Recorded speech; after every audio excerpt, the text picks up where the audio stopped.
Yeah, right, hon. So, I've been busy. I've been doing stuff, hat rack, things of that sort. I have been keeping myself so exceptionally busy. That's really. Yeah, see, you want me to frame those? That willpower. That was Scott's first speaking role in Shakespeare. Well, take a look at this noise. I have brand new lighting for the front door. That's actually very, very, very bright. Let's walk around the front here, and I finally got this particular lighting working pretty good. You can see my face really well because of this puppy right up here. So, I did some different things. It looks pretty cool. I'm enjoying it. I went over to Vanessa's since I was not using the old ball globy thing for this anymore, or even the fixture. Gave it to her, except her light is out, so I don't even know if she noticed it. Um, well, and hopefully she won't.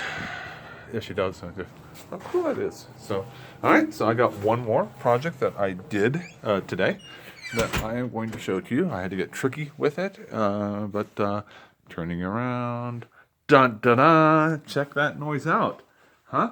All with halogens. I had to put a little bit of a. I had to construct a bit of a adapter for it, otherwise it wasn't going to work that great. Look how cool that is, and it illuminates stuff.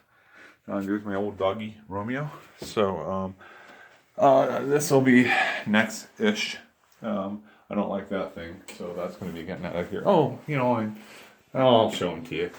Carly gave these to me many, many years ago. They're Rico, and this is Odorado mine up there at Red Mountain Pass. She's from Silverton. So kind of trying to get myself back to a place where your passing kind of put things so much in perspective. Looking at more lighting projects. Your saw, it put things into such a perspective that, um, you know, in one way it's good, in another way it kind of reinforces that you don't hurt the people that I love, and I've discovered something so much from when I was with you is that I learned how to love myself again. And so you don't hurt the people that I love, and that includes me to an extent. And so I was down by Metro earlier today, and they got those squares with quotes and stuff. And one of them I like is more action, less words. Easy one. But there's one from Cesar Chavez that let's see if I can remember it. It's probably not going to be exactly word for word. It says, "Those who lose their hunger, they lose their hunger for justice, ultimately lose their power." And I'm finding that that is so very much the case. And I love myself. And I have you to thank a lot for that, to remind me to believe. So it's kind of what I wanted to share this evening. These are getting shorter, and that's probably a good thing. I don't know. But I do know it's helpful. I do know it's helpful, and I do know you're hearing me. And that's a cool thing, too. And I know my mom hears me. And, um, you know, uh, there's been some speculation as to whether I'm losing my mind or not, and that ship has sailed a long time ago. Oh, I should probably talk to you about the hypokalemia. The hypokalemia, my numbers keep on going up and down on the potassium, so it's probably something metabolic. But I can tell you that it's not affecting my mind the way it was. I mean, I had to go down to point 0.2 before I actually just went into a full blown psychosis, my mind breaking the way it never had. But did I show you? I put a shelf in here finally. It's not a beautiful shelf, but it's finally a shelf with room and stuff up here.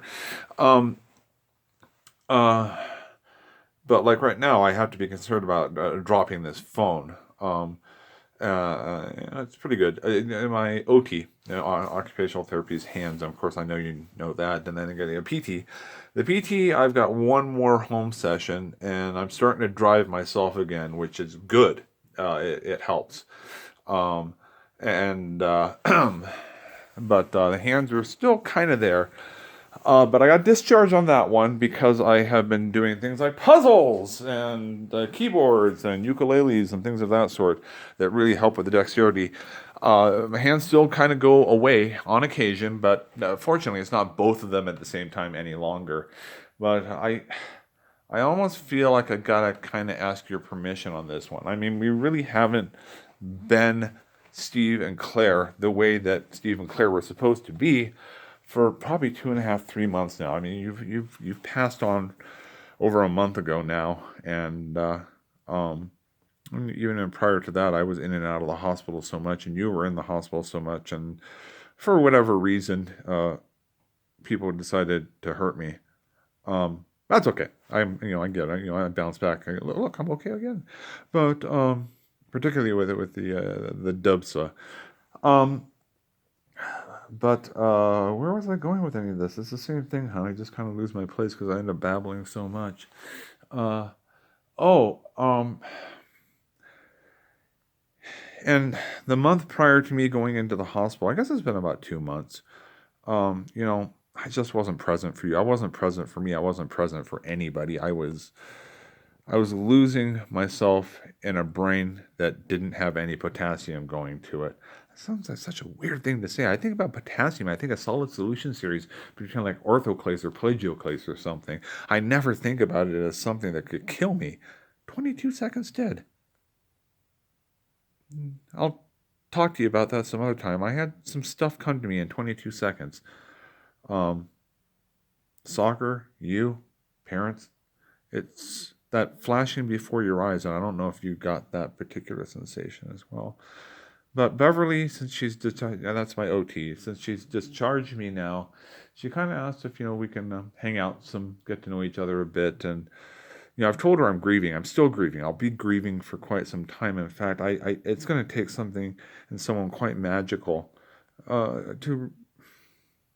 It's not replace you, not in the least, but at least be in my heart the same way, in my mind the same way that you are and always will be.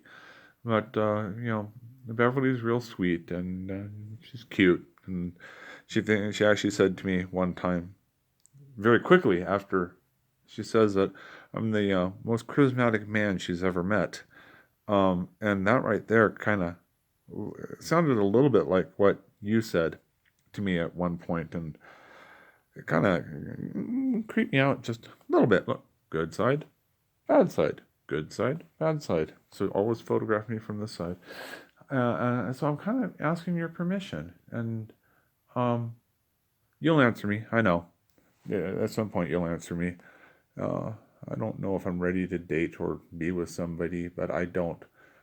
I do know that I told her about the grieving, and that's one thing that you always admired with me, is that I was honest, and I gave people all the information that they could need, that I can determine that possibly they could need in order to make an informed decision, particularly when it comes to something about emotion.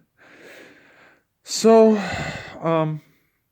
yeah, so she's hung out a couple times. She's been pretty cool, and I'm just waiting to hear back from you, sweetheart. I want to know if you think, because I don't want to feel like I'm cheating, and and I'm not looking for sex at all. I mean, I've had plenty of that, and with you, nice. But miss that. But it's kind of like when we first met. I was really more into the companionship and the camaraderie and the company. I've been feeling really lonely, hon. I don't get to call you, uh, and or you're not here. Just the stuff we used to do, stuff like this, and well, at some point, I'm hoping that. Oh, look at this. See, it's my CIT pin. So anybody who thinks they want to screw with me, just remember who I collaborate with. Albuquerque Police Department. Okay? So, you don't want to screw with me at all. I mean, really at all. That just goes to something else that I got today. That, God, it's been a month, so just let it go. Let me grieve. You grieve. But I'm going to put it in your head that really Yeah, I'm asking your permission, sweetheart.